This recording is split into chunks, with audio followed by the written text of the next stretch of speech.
Boa noite a todos e todas. Com grande satisfação, nós recebemos aqui no Feleche o professor Scarlett Martin, no quadro das atividades do Léo Prati, Laboratório de Estudos de Linguagem e Práticas de Tradução, para que ela nos faça uma conferência. O professor Scarlett Martin é professora titular da Universidade de São Paulo, fez o seu mestrado em Paris 1, Sorbonne, o doutorado pela Universidade de São Paulo, o doutorado que foi publicado em 1990, cujo título é Das Forças Cósmicas aos Valores Humanos. A professora Scarlett tem uma vasta produção. Eu mencionaria a irrecusável busca dos sentidos, uma autobiografia intelectual. Tem um livro sobre os leitores e as leituras de Nietzsche, para mencionar apenas esses. A produção vasta que eu me referiria de textos, ensaios, artigos publicados na Argentina, na Bolívia, na Colômbia, nos Estados Unidos, na França, na Áustria, Alemanha, Espanha e assim por diante. E esta noite ela se propôs a nos falar sobre Nietzsche, a obra feita e a obra por fazer, edições, traduções e deturpações. Eu passo sem mais palavras a professora Scarlett, minha professora também. Muitíssimo obrigada, boa noite. Eu gostaria, antes de mais nada, de agradecer ao professor Silvio Rosa pelo convite gentil e por essa apresentação sempre tão generosa. Gostaria de agradecer igualmente ao professor Tomás por todo o apoio para a realização deste nosso encontro. E queria dizer a vocês que para mim é sempre uma alegria voltar a esta casa. Na verdade, a minha intervenção ela vai ser da ordem de 50 minutos, se tanto. Eu vou procurar reduzir um tanto, justamente para que nós tenhamos tempo para conversarmos. O que, na minha opinião, é absolutamente imprescindível. Por volta de 1900, do ano de 1900, atento à difusão das ideias de Nietzsche na França, o escritor André Gide escreve nas cartas a Angèle, eu cito: a influência de Nietzsche precedeu entre nós o aparecimento de sua obra. Quase se pode dizer que a influência de Nietzsche importa mais que a sua obra, ou até que a sua obra é unicamente de influência. Fim da citação. Gide refere-se aqui ao fato de que os textos de Nietzsche não tinham sido todos traduzidos para o francês e só se davam a conhecer no original, portanto em alemão. Mais de 100 anos depois, nós podemos afirmar que o mesmo se passa hoje, ainda hoje, entre nós. Quando se procura compreender o pensamento de Nietzsche, a mim me parece que se deve levar em conta todos os seus escritos, abordando-os no seu conjunto, sem desprezar nem privilegiar nenhum deles, já que todos podem contribuir de alguma forma para esclarecer as posições do autor. Nessa medida, distancio-me de um pressuposto da leitura estrutural.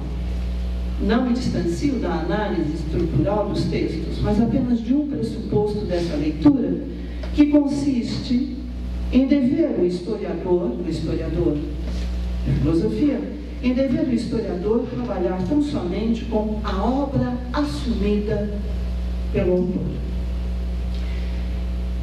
Seja qual for o valor dos inéditos, escreve Goldschmidt, eles não são enquanto concebidos num tempo unicamente vivido, construídos no tempo lógico, que é o único a permitir o exercício da responsabilidade filosófica. Notas preparatórias onde o pensamento se experimenta e se lança, sem ainda determinar-se, são das sem crença e filosoficamente irresponsáveis. Elas não podem prevalecer contra a obra para corrigi-la, prolongá-la ou coroá-la. Fim da citação. No caso de Nietzsche, parece-me ao contrário, que descartar os fragmentos póstumos, as anotações póstumas do filósofo, implica negligenciar parte significativa da obra, entre outras razões, porque é sobretudo neles, nesses fragmentos póstumos, que se acham expostas ideias, tais como as de vontade de potência e eterno retorno, ideias centrais em seu pensamento. Vale lembrar que, se nós examinarmos o número de volumes dos livros publicados pelo próprio Nietzsche ou destinados à publicação por ele, e o número de volumes de fragmentos e anotações póstumas, eles se equivalem. Portanto, há todo um material aí que, no meu entender, cabe ao historiador examinar. Não pode esse material ser posto de lado. Refazer o percurso dos textos, indo dos escritos preparatórios aos trabalhos concluídos, e destes aos inéditos que lhes são contemporâneos, pode auxiliar-nos a compreender a maneira pela qual conceitos fundamentais chegaram a ser elaborados e a esclarecer de que modo eles operam. E aqui eu lembro que os fragmentos póstumos de Nietzsche ainda não foram traduzidos na íntegra entre nós. Que Nietzsche não se pretenda um pensador sistemático salta aos olhos de quem entra em contato com a sua obra. E isso não só devido ao estilo específico que ele adota ou ao tratamento peculiar que dá a certas questões, como à recusa explícita dos sistemas filosóficos. Num fragmento póstumo de 1887, Nietzsche afirma: não sou limitado bastante para um sistema, nem mesmo para meu sistema. Acreditando precisar de amplos horizontes para ter grandes ideias, Nietzsche se nega a encerrar o pensamento numa totalidade coesa, mas fechada, pretendendo impor ao pensamento caráter monolítico. No entender dele, os pensadores sistemáticos seriam levados a desistir da busca, abandonar a pesquisa, abrir mão da criatividade. Mas não é por isso que me parece que a filosofia nietzschiana seja incoerente. Não, porque coerência e sistema não são noções que necessariamente coincidem. Se Nietzsche não se pretende pensador sistemático, isso não o impede de procurar ser coerente. E a coerência reside aqui no perspectivismo que aparece associado ao experimentalismo. Nos textos, querer fazer experimentos com o pensar encontra a tradução em perseguir uma ideia em seus múltiplos aspectos, abordar uma questão a partir de vários ângulos de visão, tratar de um tema assumindo diversos pontos de vista, enfim, refletir sobre uma problemática adotando diferentes perspectivas. Delineando-se em seus primeiros escritos, essa intenção surge com toda clareza desde o humano demasiado humano e acaba por ser tematizada e reivindicada a partir de Assim Falava Zaratustra. Abraçando de modo cada vez mais decidido o perspectivismo, Nietzsche torna efetivo o caráter experimental de sua filosofia.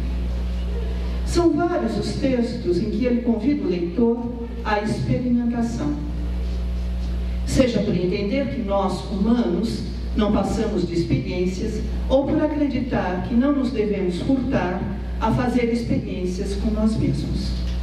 Em Para Além de Bem e Mal, ele se refere aos filósofos como experimentadores, como os que têm o dever, entre aspas, das 100 tentativas, das 100 tentações da vida.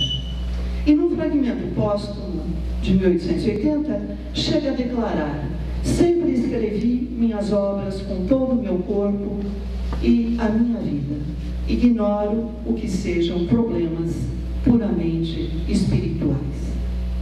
Concebendo a vida como possibilidade de experimentação de conhecimento, Nietzsche percorre múltiplos caminhos.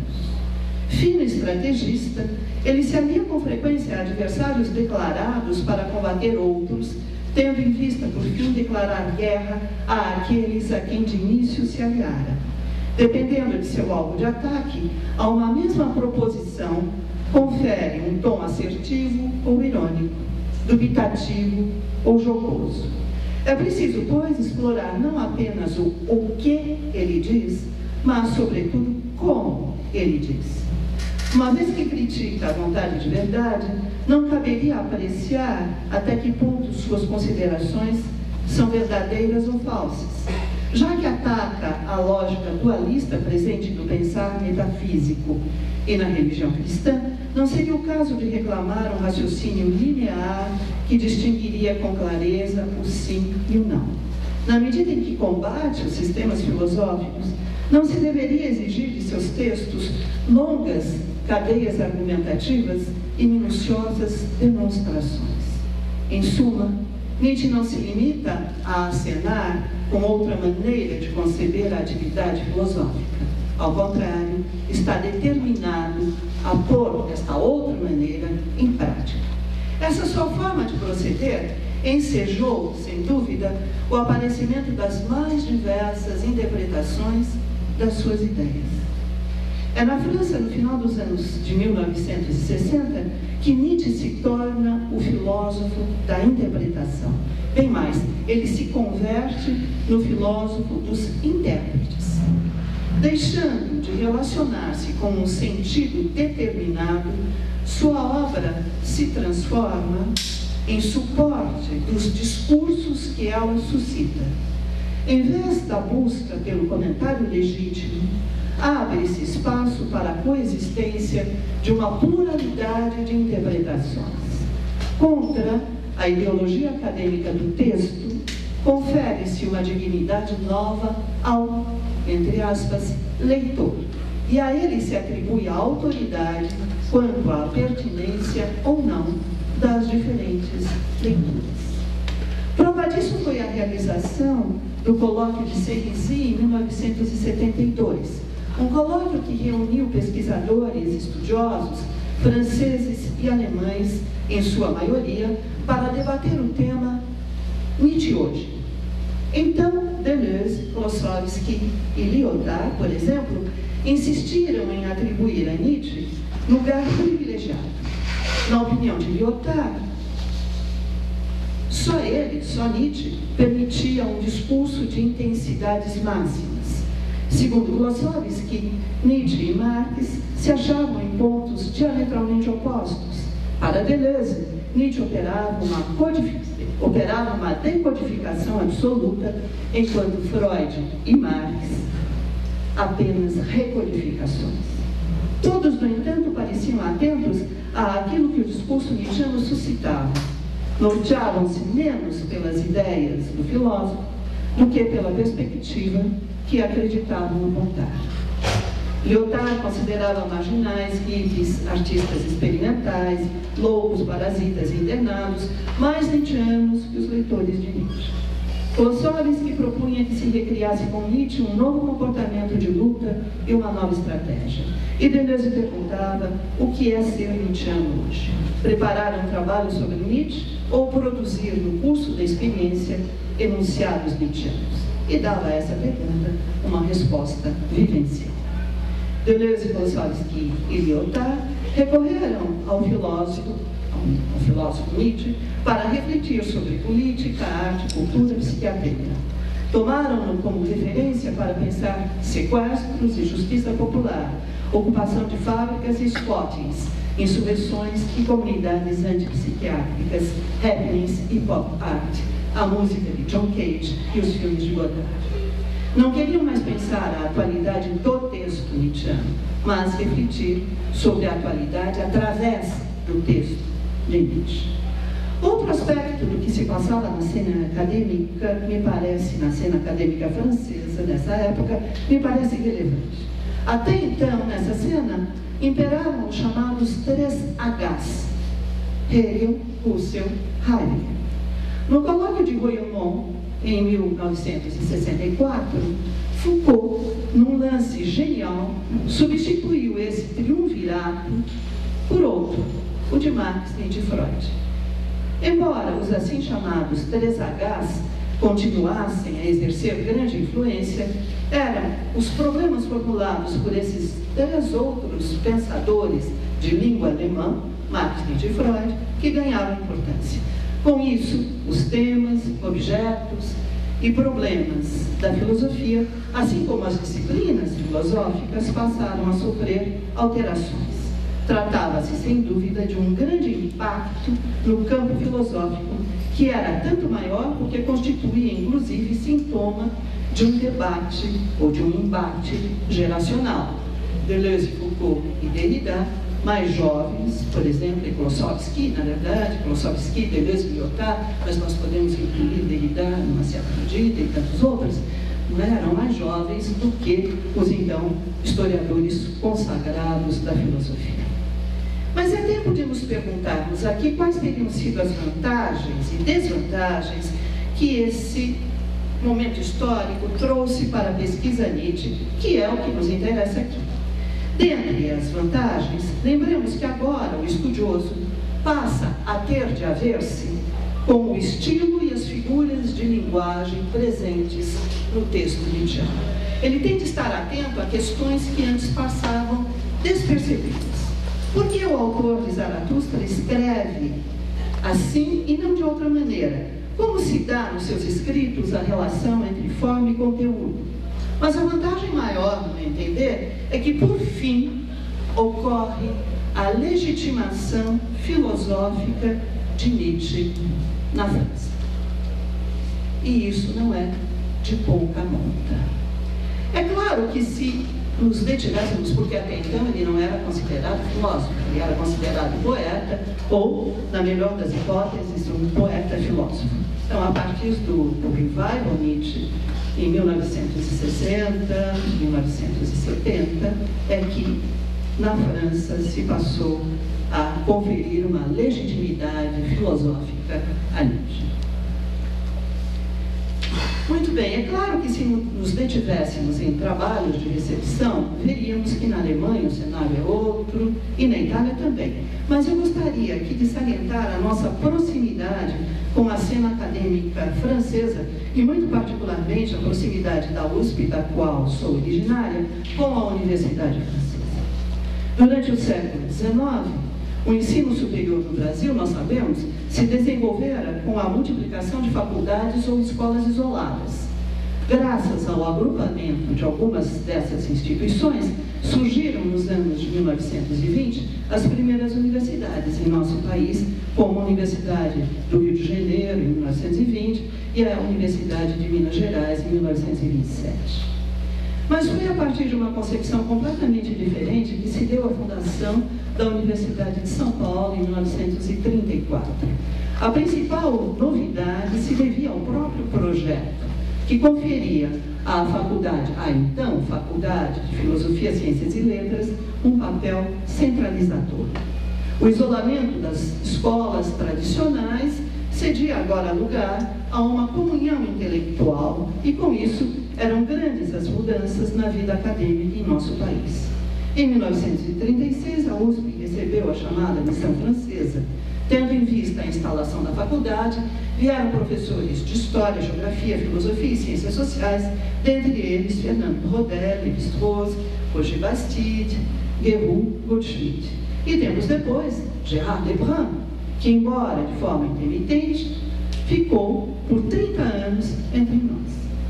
Desde a sua fundação, datam os vínculos profundos, então, que a Universidade de São Paulo estabeleceu com as instituições francesas. Não foi por acaso que, nos anos de 1970, o Departamento de Filosofia funcionou como uma espécie de caixa de ressonâncias do que se passava na França.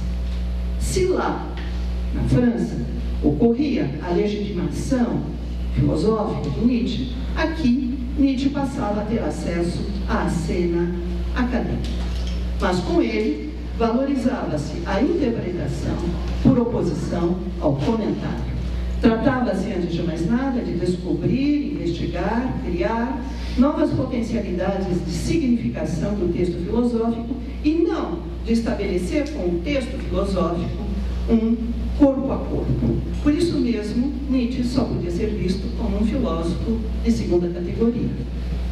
Entre os inconvenientes que esse momento histórico trouxe para a pesquisa Nietzsche, o mais grave, a meu ver, é que se impôs a divisa "tudo é permitido".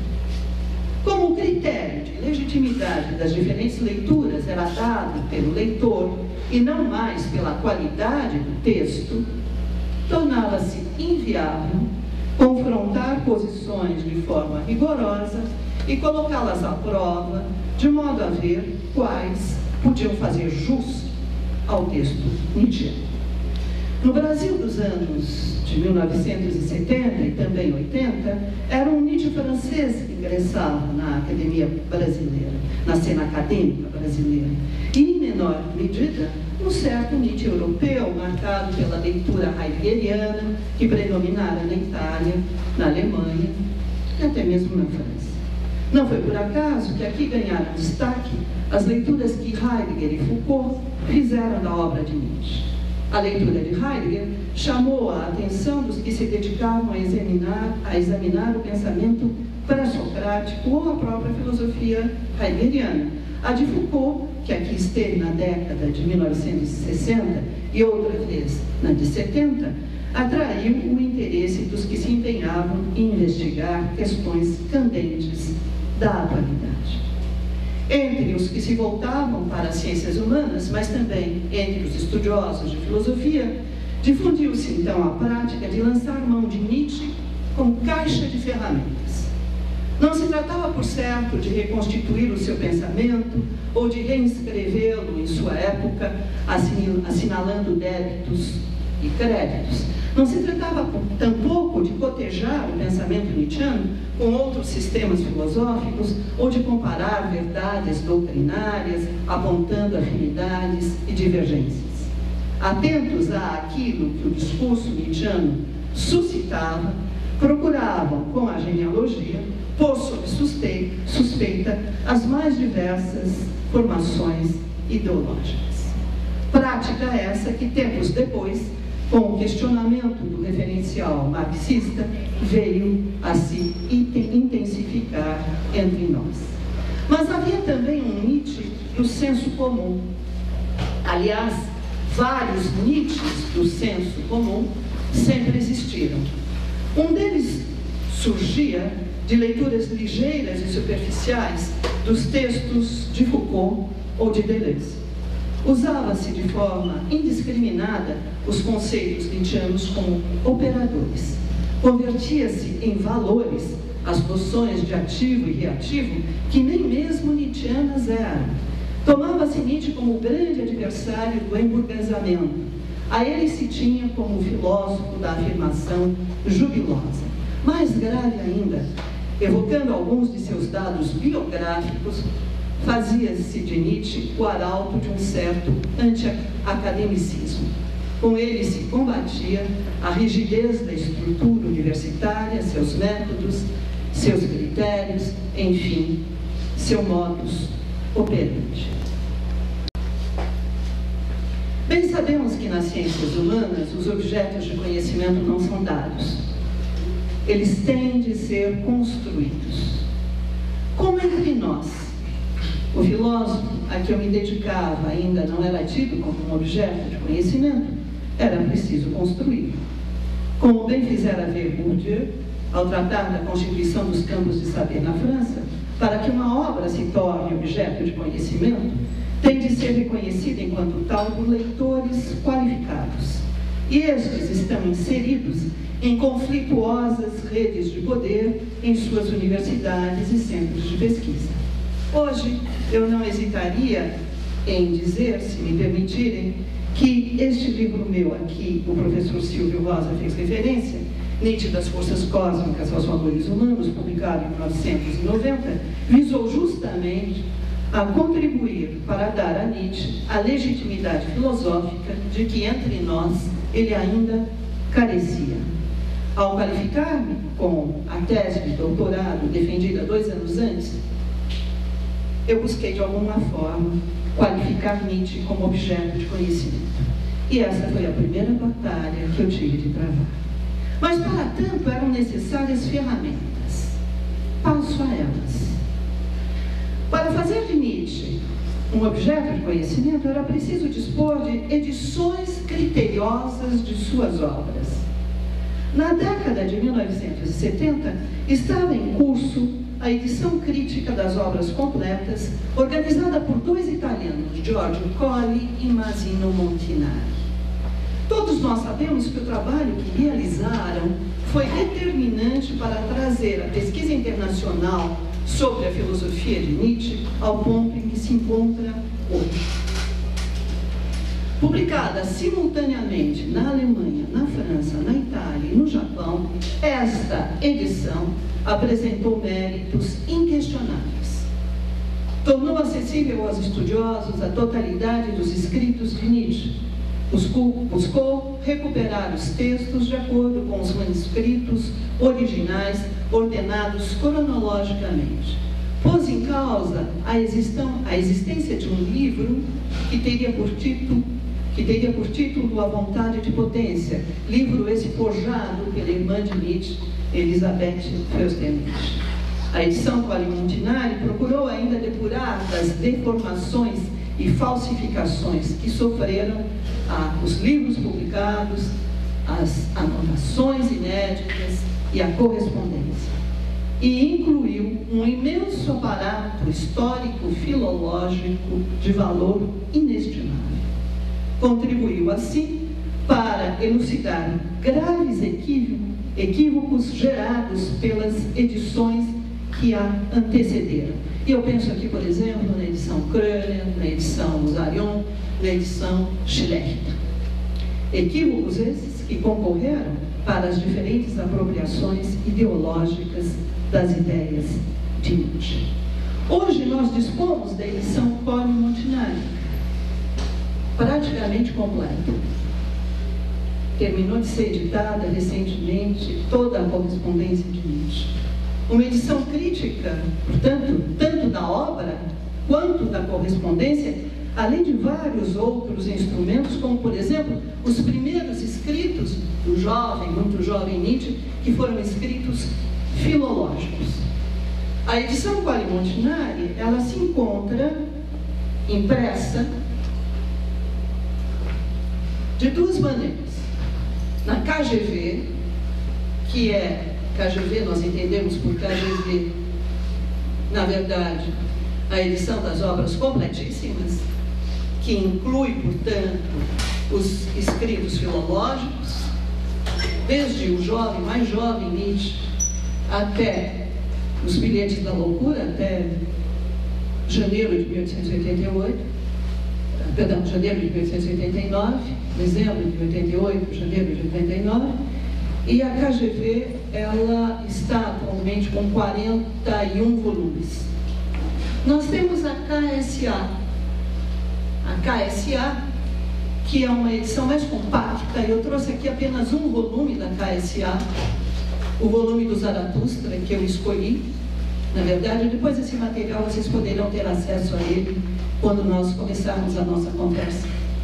A KSA, ela é em 15 volumes, e nós temos a KSB, que na verdade é a edição da correspondência de Nietzsche, em 8 volumes. Eu trouxe aqui também apenas um volume, que é o volume das cartas redigidas entre janeiro de 88 e dezembro, entre janeiro de 1880 e dezembro de 1884, precisamente a época em que Nietzsche redigiu as 4 partes de Assim Falava Zaratustra. Muito bem, e nós temos, por fim, isso, o que eu vou lhes trazer agora é um instrumento preciosíssimo. Nós temos uma versão digital de todo esse material, que se encontra, se vocês tiverem interesse, no site www.nietzschesource, tudo junto, source como fonte, né? nietzschesource.org. Vocês têm lá instrumentos de busca. É claro que está tudo no original, né? Também não poderíamos esperar que estivesse traduzido desde já. Está tudo no original, mas basta, por exemplo, nós temos instrumentos de busca que basta, por exemplo, vocês procurarem as ocorrências de uma determinada palavra, pode ser até a palavra Zaratustra, por que não? Que vocês vão encontrar, né, todas as referências a este termo, tanto nos livros publicados, nos livros destinados para a publicação, nas anotações póstumas e nas cartas. Temos aí os estudiosos de Nietzsche, né? Temos aí um instrumento valiosíssimo. E tudo isso graciosamente, ou seja, gratuitamente. Basta acessar o site. Se vocês tiverem interesse em conhecer mais de perto a história das diferentes edições dos textos de Nietzsche, eu gostaria de lhes apresentar o livro da colega Maria Cristina Fornari, porque os italianos têm uma escola extraordinária, foram eles, na verdade, que recuperaram todo o corpus nietzschiano, e eles continuam nessa via. A minha colega e amiga, eu poderia dizer, Cristina, na verdade, ela participou também da elaboração da correspondência de Nietzsche, porque não é fácil recuperar todas as cartas por ele endereçadas ou as cartas que lhe foram endereçadas. Então vocês vão encontrar aqui neste livro uma aventura de mais de um século, a história das edições de Nietzsche, justamente a história das edições de Nietzsche. E é uma grande alegria dizer a vocês que nós acabamos de publicar este livro na nossa coleção Sendas e Veredas. Ele acabou de vir a público, acabou de sair do forno. Eu digo nossa coleção porque, se vocês me permitirem, 2 palavras sobre o GEM, o Grupo de Estudos Nietzsche, que existe desde 1996 oficialmente. O GEM, ele funciona, ele atua em 3 frentes diferentes. Uma delas é esta coleção de livros, Sendas e Veredas, uma coleção que surgiu no ano 2000, e este é o 26º título publicado no contexto desta coleção, agora em parceria com a editora da Unifesp, precisamente. As 2 outras frentes de atuação são os encontros Nietzsche, que esta casa já abrigou diferentes vezes, e os cadernos Nietzsche, uma revista temática, portanto, não é? Que nunca deixou de ser considerada de excelência no nosso país, porque nunca teve, inclusive, a sua periodicidade rompida, e que hoje faz parte do Qualis Periódicos A1, e cujo editor se encontra aqui, é o professor Ivo da Silva Júnior. Portanto, no que diz respeito à pesquisa Nietzsche no Brasil, eu gostaria de evocar um grande retrocesso. Nós falamos aqui dessa excelente edição Cory Montinari, e vamos trazer, então, um grande retrocesso, que ocorreu entre nós em 2008. Então veio a público, com o título Vontade de Poder, o livro inventado pela Elizabeth Fürstenich. Livro esse que foi totalmente desqualificado pela pesquisa. E livro esse que reuniu 1067 fragmentos póstumos, 1067 de toda aquela série de volumes de anotações póstumas, o que significa dizer que é praticamente nada, 1067 fragmentos póstumos, sem respeitar a ordem cronológica, nem obedecer a critérios de editoração. a publicação deste livro em 2008 pela Contraponto, editora do Rio de Janeiro, no meu entender, é um fato lamentável que não encontra justificativa a não ser na irresponsabilidade de uma casa editorial que procura impor-se no mercado.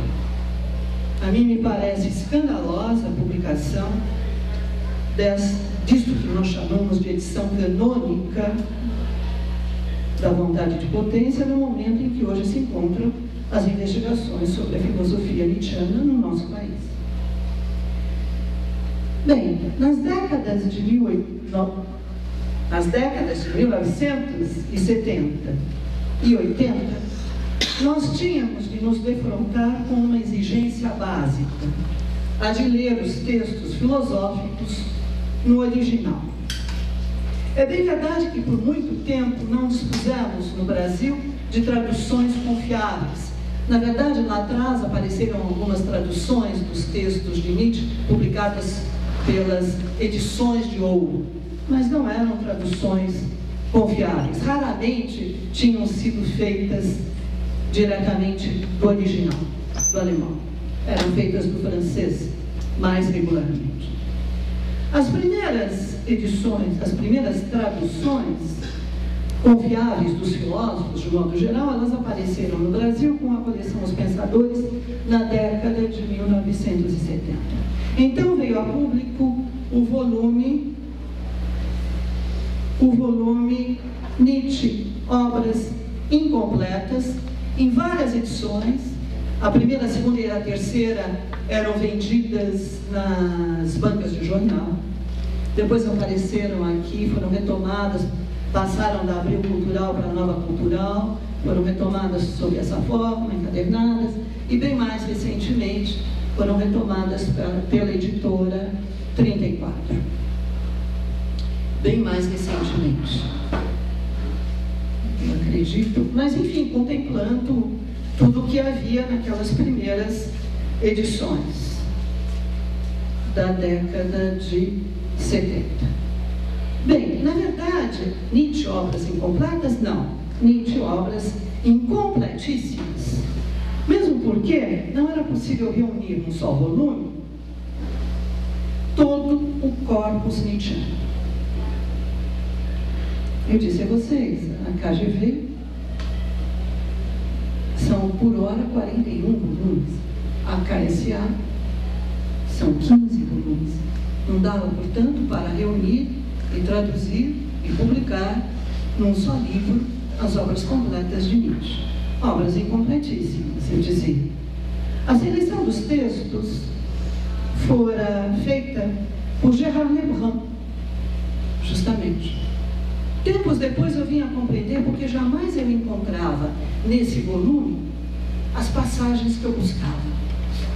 É que Lebrun fizera dos escritos de Nietzsche uma seleção em que pusera Nietzsche a serviço das suas ideias. Estava muito bem, porque Lebrun era um filósofo, não só historiador da filosofia, e fazia uma história da filosofia totalmente heterodoxa, ele era um filósofo notável. Bem, então, evidentemente, interessou a Lebrun a tradução de textos de Nietzsche que podiam concorrer para as suas ideias. Ideias essas que aparecem, por exemplo, no artigo intitulado Sur Homme et Homme Total, né? Além do Homem e Homem Total, publicado no Manuscrito, na revista Manuscrito, em 1978, ou mais recentemente, não tão recentemente, 10 anos depois, em 1988, o livro intitulado O Avesso da Dialética. Mas eu não vou enveredar por aí, porque trata-se aqui de examinarmos juntos a pertinência das diferentes traduções das obras de Nietzsche feitas no Brasil. Para este volume Nietzsche, Obras Incompletas, a tradução primorosa ficou a cargo de Rubens Rodrigues Torres Filho.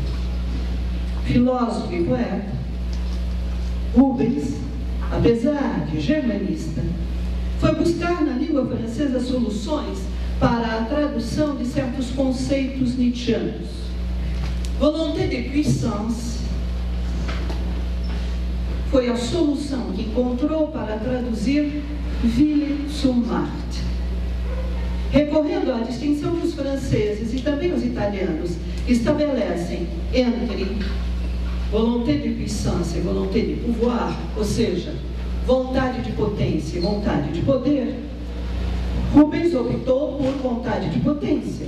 E assim ele contava, por certo, sublinhar a diferença entre o pensamento nietzschiano de um lado e as apropriações que dele fez o nazismo de outro. Em vez de vontade de poder, em vez de super-homem, Rubens optou por vontade de potência e além do homem. Eu não só acatei as soluções por ele encontradas, como teria vários argumentos a trazer para defender essas escolhas.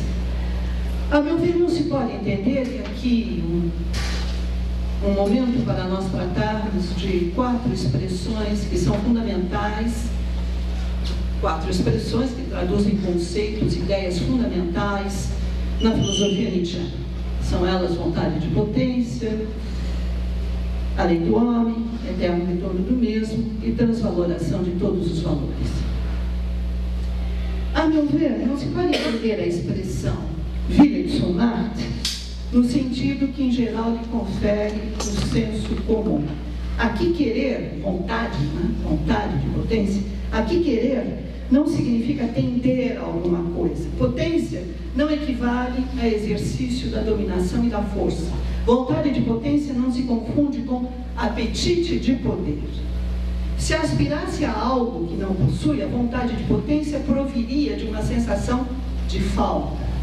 Aspiração, exercício da dominação, sensação de falta são estados da alma que nada têm a ver com a concepção nietzschiana de vontade de potência.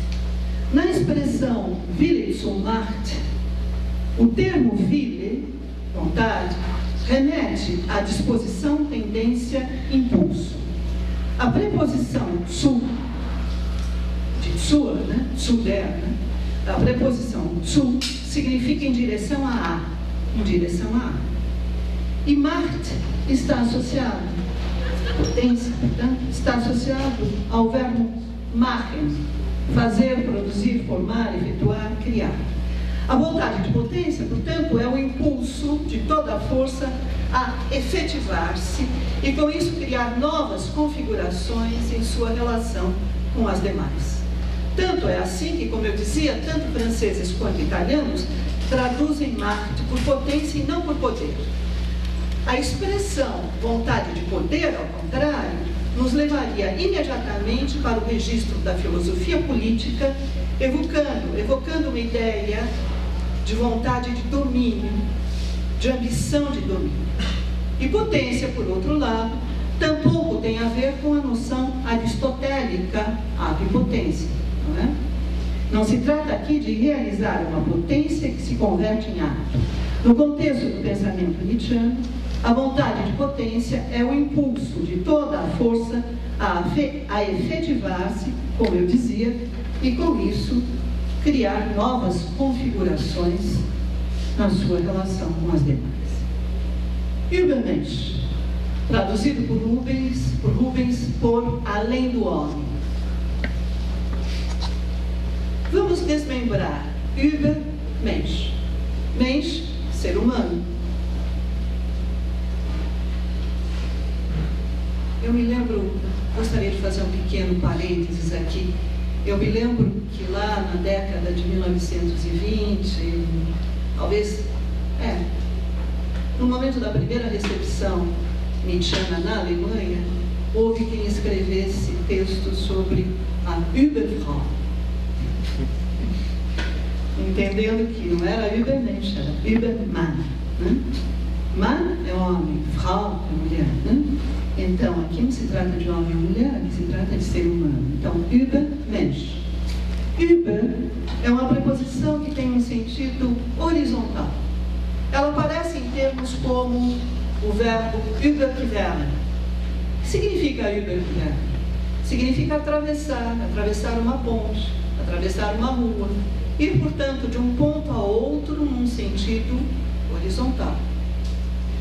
Não dá para traduzir Übermensch por super-homem, porque super-homem, além de estar aí comprometido com toda a apropriação nazista que os nazistas fizeram na filosofia nietzschiana, pensando numa raça ariana, além disso, super-homem nos leva para um sentido vertical. Então, além do homem, foi a tradução que Rubens Rodrigues Torres Filho escolheu para Übermensch. E além aqui, não no sentido de um mundo transcendente, de algo que fica lá em cima, além apenas no sentido do outro lado da ponte, no sentido desse deslocamento de uma concepção de homem para uma outra concepção de homem, que está além da religião cristã e da metafísica. Ewige Wiederkehr des Gleichen, eterno retorno do mesmo. Aqui eu serei breve. É desgleichen. Desgleichen é do mesmo. Portanto, não é do idêntico, não é do similar, não é do parecido. São outras traduções aí que nós encontramos por vezes. Eterno retorno do idêntico. Essa expressão é totalmente incompatível com a filosofia nietzschiana, porque a filosofia nietzschiana não é uma filosofia da identidade, ao contrário, é uma filosofia da singularidade, da diferença. Portanto, eterno retorno do mesmo.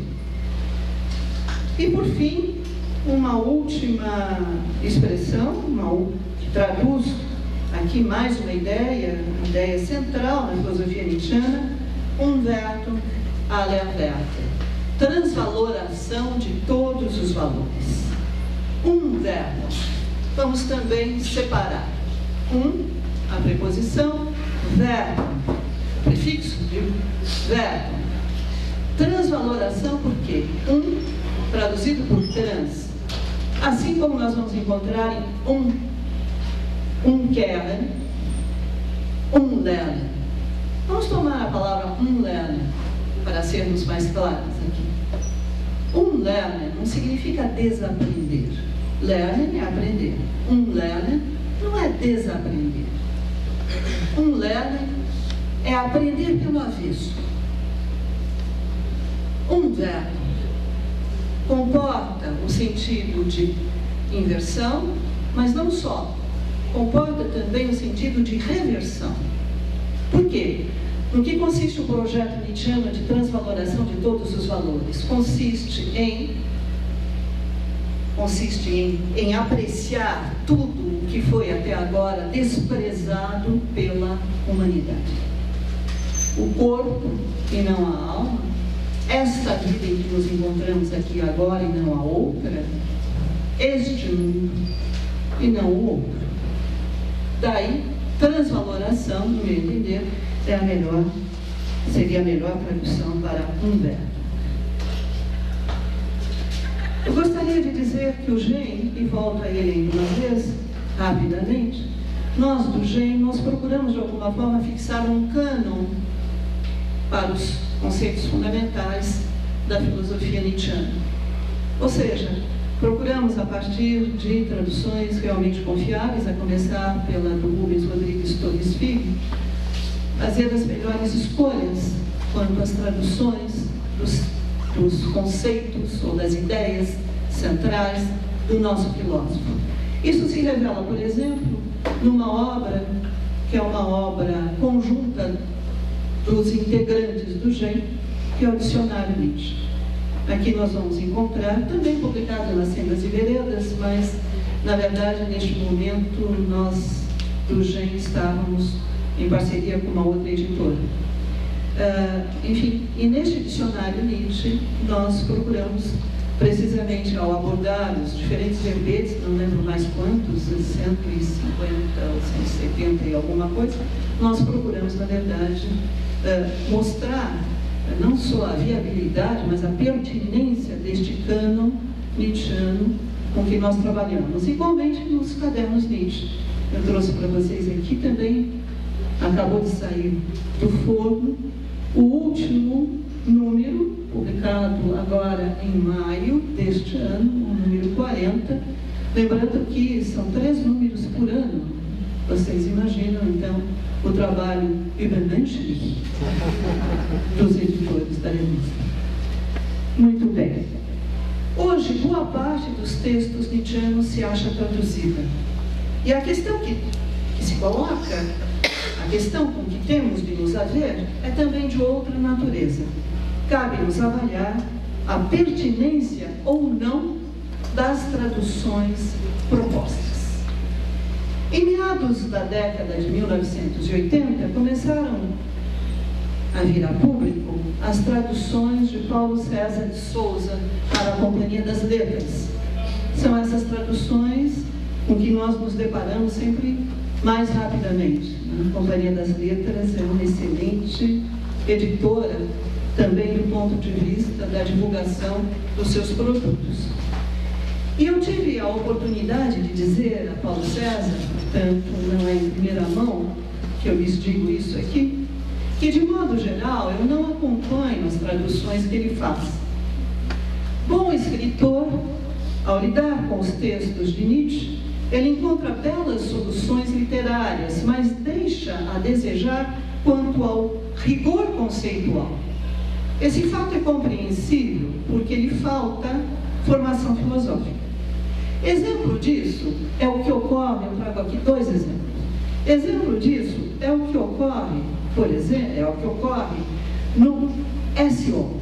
S. Homo é um dos últimos textos de Nietzsche.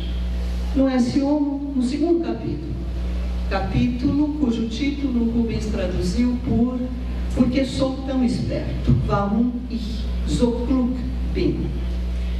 Mas não é o fato de Paulo César traduzir o termo klug presente no título desse capítulo por inteligente, porque sou inteligente, é assim que ele traduz, não é este fato que causa problema.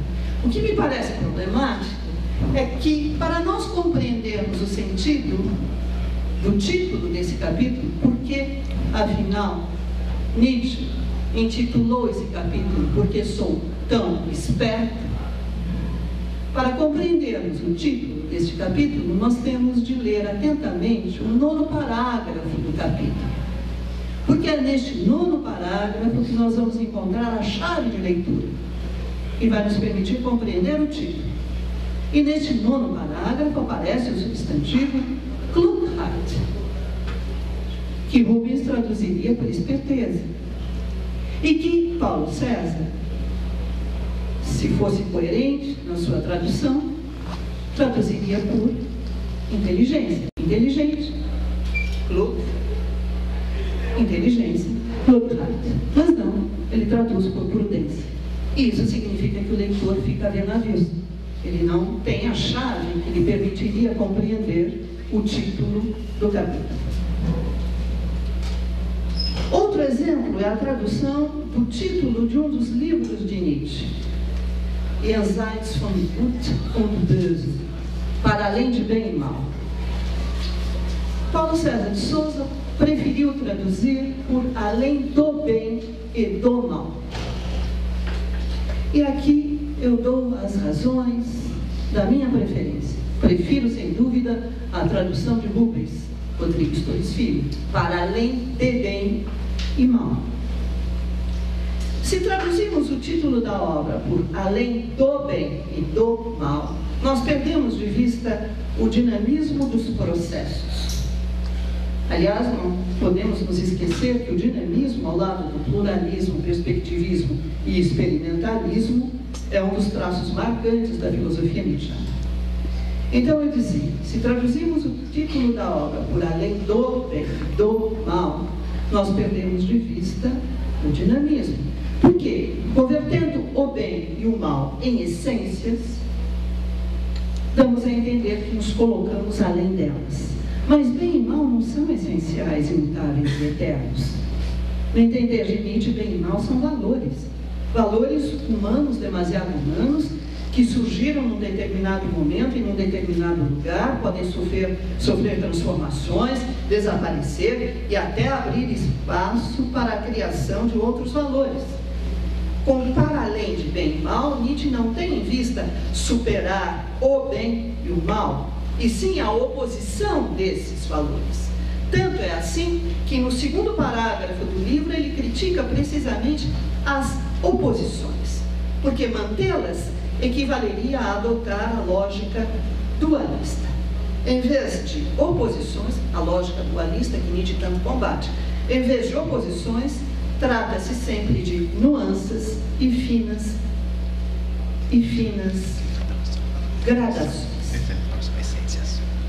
Mais grave, porém, é quando nos deparamos, e eu estou já quase nos encaminhando para a conclusão, para tranquilizar. Mais grave, porém, é quando nos deparamos com traduções apressadas e até irresponsáveis. Em vez de se porem enquanto prolongamento do texto original, não é raro que se prestem ao seu esfacelamento.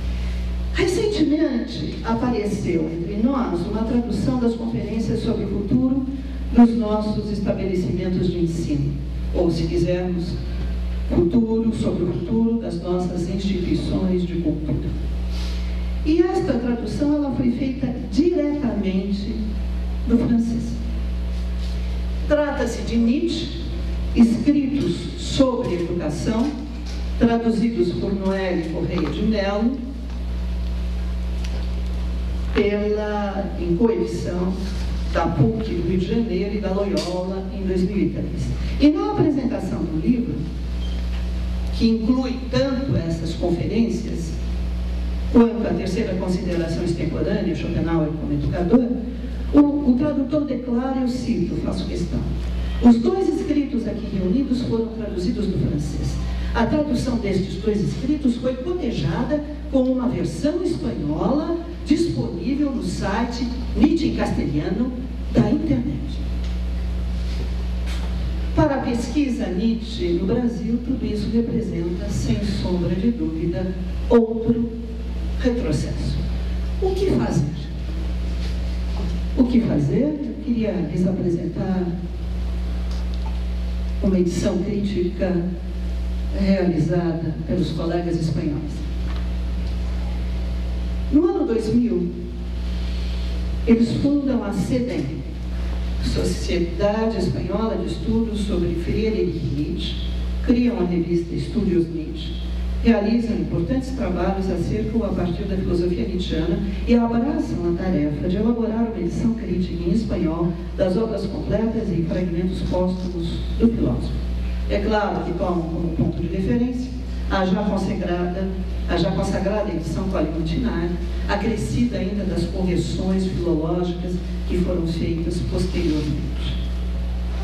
E perseguindo o objetivo de dar acesso aos escritos de Nietzsche a todos os que se dedicam à sua leitura e compreensão, os pesquisadores espanhóis se lançam nessa empresa, sob a direção do colega Diego Sánchez Beca. No primeiro volume das obras completas, ele mesmo aponta os 3 principais objetivos do trabalho: produzir uma tradução fiel dos textos, elaborar um aparato crítico atualizado e incluir introduções aos escritos de modo a contextualizá-los. Em meio a vários aspectos desse empreendimento extraordinário, o primeiro que chama a atenção consiste no trabalho de tradução. A diferença de projetos similares que tiveram lugar na França ou mesmo no Brasil, desta feita é o mesmo grupo de tradutores que assume a incumbência. Com seriedade e rigor em permanente diálogo, eles se preocupam em fazer escolhas terminológicas que permitam traduzir de modo uniforme os conceitos presentes nos diferentes textos. Levando em conta o corpus nietzschiano na íntegra, conferem à tradução espanhola as qualidades invejáveis da harmonização e homogeneização. Porque também temos esse problema. Se vários tradutores, foi o que aconteceu com as edições da Gallimard, nos œuvres philosophiques, as traduções em francês, né, publicadas pela Gallimard. Se vários tradutores se ocupam dos diferentes textos e não mantêm um diálogo entre eles, certamente conceitos centrais vão ser traduzidos de diversas maneiras. E com isso nós perdemos a unidade da obra. Além dos textos publicados, destinados à publicação, dos fragmentos póstumos, etc., esses colegas espanhóis, eles também traduziram a correspondência de Nietzsche em 6 volumes. Quanto aos textos, eles mesmos, nós temos as obras completas em 4 volumes, os fragmentos póstumos em 4 volumes, era o que eu dizia a vocês, o número de volumes das obras publicadas e dos póstumos se equivale. Então, obras completas em 4 volumes está aqui um deles. Eu escolhi para trazer a vocês precisamente aquele em que se acha a tradução de Zaratustra. 4 volumes de fragmentos póstumos e 6 volumes a correspondência. Também trouxe a correspondência desta mesma época, cartas de 80 a 84. Por fim, uma questão que nos cabe necessariamente: como contribuir para fazer avançar os estudos nietzschianos no nosso país? A meu ver, no trato com os escritos de Nietzsche, não há um único método a ser seguido. Vários são os expedientes a que o estudioso terá de recorrer. E insisto que isto que se segue não é para desmotivá-los, muito pelo contrário.